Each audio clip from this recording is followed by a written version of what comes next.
मैं बबलू श्रीवास्तव, राष्ट्रीय अध्यक्ष संयुक्त जनादेश पार्टी।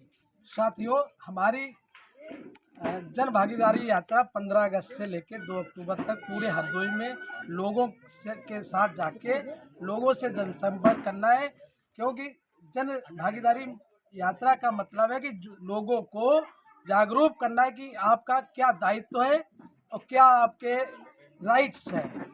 तो उसके बारे में लोगों के पास जाके लोगों को जानकारी देता हूँ कि लोकतंत्र में आपका वोट बहुत महत्वपूर्ण है। ये वोट आप अपने हित, अपने बच्चे के हित में जब आप दोगे तो आपके लिए विकास होगा, न कि कोई नेता के हित के लिए, न नेता के चेहरे के हित के लिए, न पार्टी के हित के लिए। जब आप अपने हित, अपने बच्चों के हित के लिए वोट देंगे तो ये लोकतंत्र मजबूत होगा और लोकतंत्र में जो भी प्रतिनिधि जाएगा वो आपकी बात कहेगा। आज समाज किसी भी प्रतिनिधि को जब चुनता है तो वो पैसे वाले को नहीं चुनता है, वो हमेशा गरीब को ही चुनता है। लेकिन वो गरीब जब व्यवस्था बन जाती, जीत जाता है, तो नोच घरों चोरी करके वो भी पैसे वाला बन जाता है। तो हमारा कहना है कि सभी लोगों से अपील करता हूँ कि आप ऐसे जनप्रतिनिधि को चुनिए जो आपके कंधे से कंधा मिला के चले और आपकी समस्या, आपके दुख दर्द को समझे। ऐसे लोगों को जब आप जनप्रतिनिधि बनाओगे तो लोकतंत्र में भी आपको आपकी जो सरकारी योजनाएं आती हैं वो आप तक पहुंच सकती हैं, नहीं तो वो बंदर बांट करके वहीं समाप्त हो जाती हैं।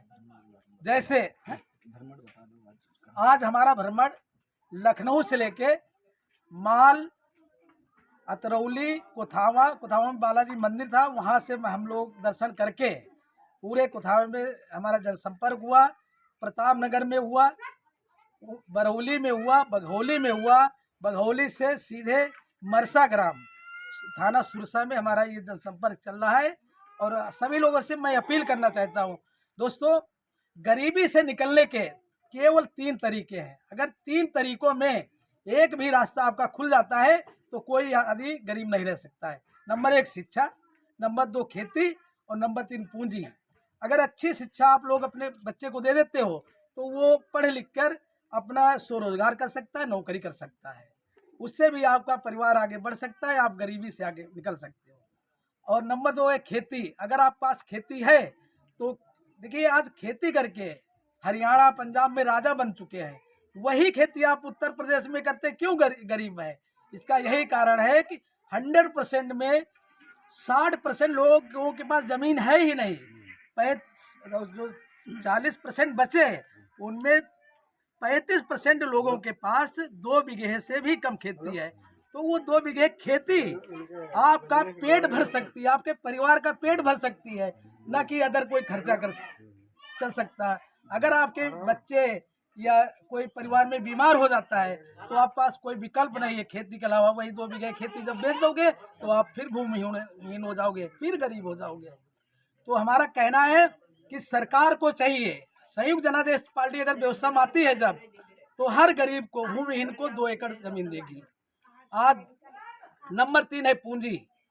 अगर आप हम लोगों को कोई 1 लाख रुपए उधार दे देता है तो उस पूंजी से हम लोग कोई दुकान, बिजनेस, कोई भी, जैसे मुर्गी पालन हुआ, खाद की दुकान हुई, 50 काश्तकारों के काम होते हैं ना, उनमें लगा के आप रोजगार कर सकते हो। उस रोजगार से भी अपने परिवार को आगे बढ़ा सकते हो। लेकिन जब आप पास पूंजी है ही नहीं तो आप क्या करोगे? ऐसे में सरकार को चाहिए कि 0% पर महिला पुरुष को लोन दे, ताकि महिलाएं जो घर में रह रही हैं 2-4 घंटे वो काम करके अपने परिवार को और सुचारू रूप से आगे बढ़ा सकती। तो जब पति पत्नी दोनों कमाएंगे तो परिवार और आगे बढ़ सकता है। नंबर 1 दूसरी चीज यह है, आज हमारे आपके मस्तिष्क में गलतफहमी बैठा दी गई है कि अगर आप पास पैसा नहीं है, एक साधारण लोग अगर इलेक्शन विधायकी लड़ना चाहता है, सांसद लड़ना चाहता है, तो लोग कहते हैं कि आप पास पैसा नहीं तो आप जीतोगे कैसे? वही लोगों ने आपके मस्तिष्क में गलतफहमी ये भी बैठा दिया है कि जिस जात से आप हो, कि आपकी जात है इसमें, अगर जात कम है तो भी आप इलेक्शन नहीं जीत सकते हो। तीसरी बात ये भी बोलते हैं कि अगर आप बाहुबली या गुंडा नहीं हो तब भी आप इलेक्शन नहीं जीत सकते हो। लेकिन मैंने उत्तर प्रदेश में एक सर्वे कराया 35 वर्षों का। उस सर्वे में 2000 परिवार उत्तर प्रदेश में ऐसे हैं जिनके घर में राजनीति रखेल बनी हुई है। 35 साल से उन्हीं के परिवार में सांसद, विधायक, जिला पंचायत सदस्य सब उन्हीं घर में है। पार्टी कोई नहीं हो, सपा बसपा कांग्रेस सब वही परिवार से। जब एक घर में राजनीति बनी रहेगी तो ग्रोथ हो ही नहीं सकता है। युवा जो पढ़ा लिखा है आज, ये भी राजनीति से भग रहा है और कम काबिल राजनीति पर जा रहे हैं।